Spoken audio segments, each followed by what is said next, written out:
Rabies is madness in Latin. Rabies is caused by the rabies lice virus. The common mode of transmission is through the bite and virus containing saliva of an infected host. The primary target host cells are the neurons. Rabies is spread through this cycle.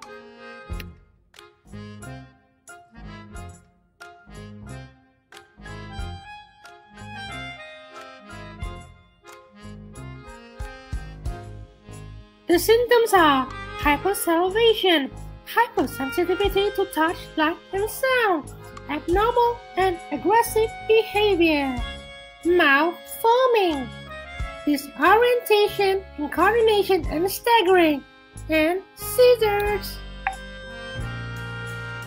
History of rabies in Malaysia. Since 1884, rabies has been known to occur but no records were kept. In 1924, records of human affected by rabies are kept. In 1945, major outbreak of rabies happens in Seberang Perai and Perak. This prompted a national rabies control program in 1952.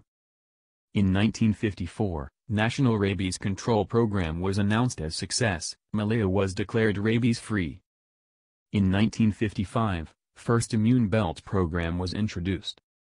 Last human case of rabies in Malaysia was reported in 1998 and last canine case was reported in 1999. In 2012, World Organization for the Animal Health declares Malaysia to be rabies-free. However, in 2015, rabies virus resurfaces, with an outbreak in Perlis, Kedah, Penang, and Perak. These areas were declared as rabies-infected hotspots. In 2017, 4 rabies deaths occur in a span of a month in Serian, Sarawak.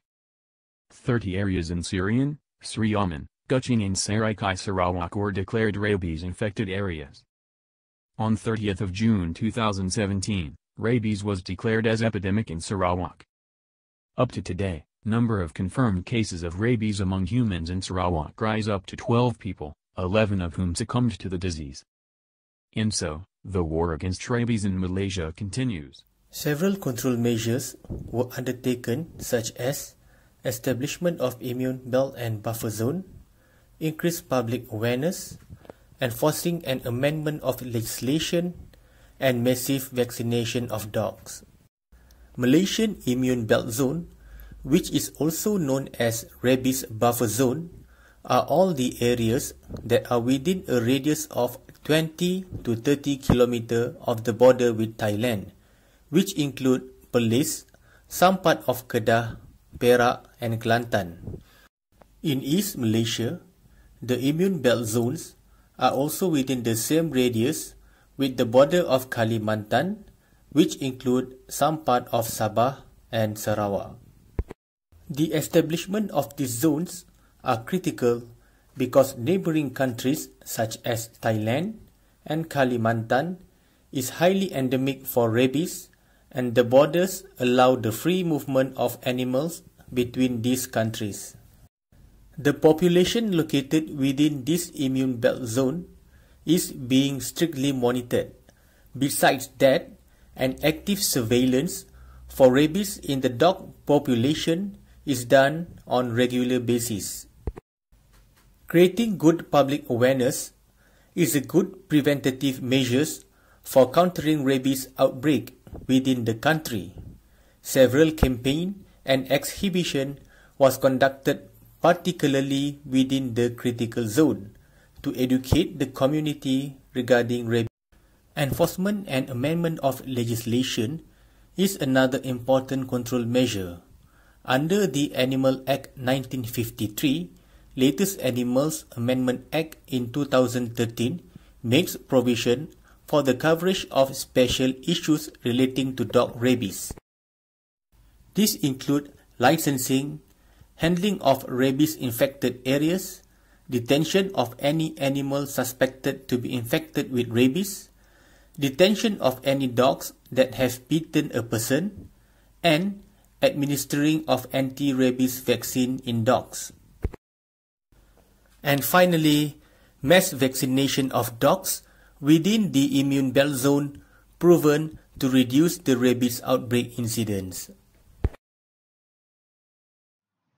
For rabies vaccine, they have two types, which are Novavax rabies made from Holland and also Rabicin made from France. Both vaccines are given through subcutaneous and intramuscular route.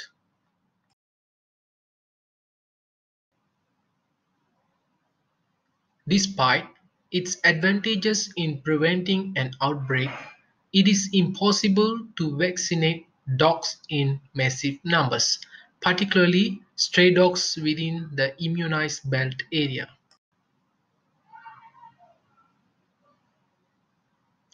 In this case, an oral route of vaccine is preferred. What are suitable treatment for rabies? First of all, it is through the administration of oral canine rabies vaccine. What is its purpose? To increase immunization for stray dogs. What are the problems faced in this method of vaccination? First, the level of virus neutralizing antibodies VNA titers induced by SAG2 is low in dogs after oral vaccination. Second, not all vaccinated dogs develop a detectable vaccine titer.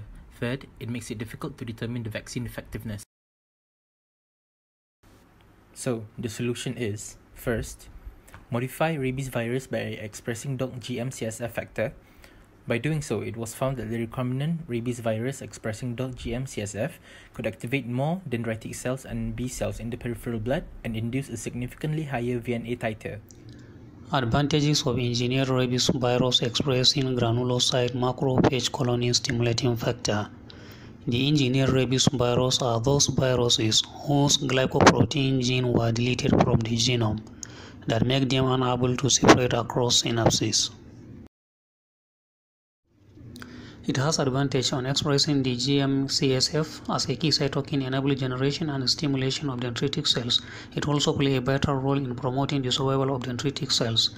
The expressed GM-CSF it also protects the dendritic cells from apoptosis at the region of lymph node.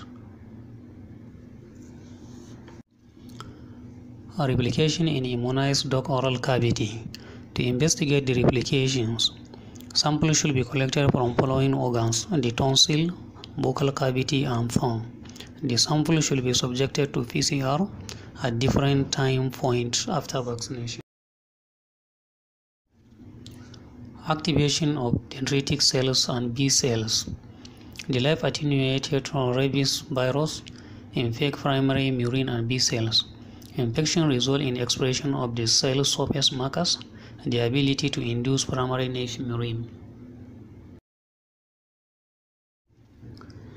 T cells proliferate and secrete IL-2 substances, confirming the capability of B cells infected with rabies virus. This resulted in broad B cell activation, antibody secretion, and lymphomagnesis. BNA induction, that is virus neutralizing antibody. To investigate the BNA induction, samples should be collected at different time points after vaccination for measurement of BNA. Mostly the BNA titer is higher in immunized dog than unimmunized dog.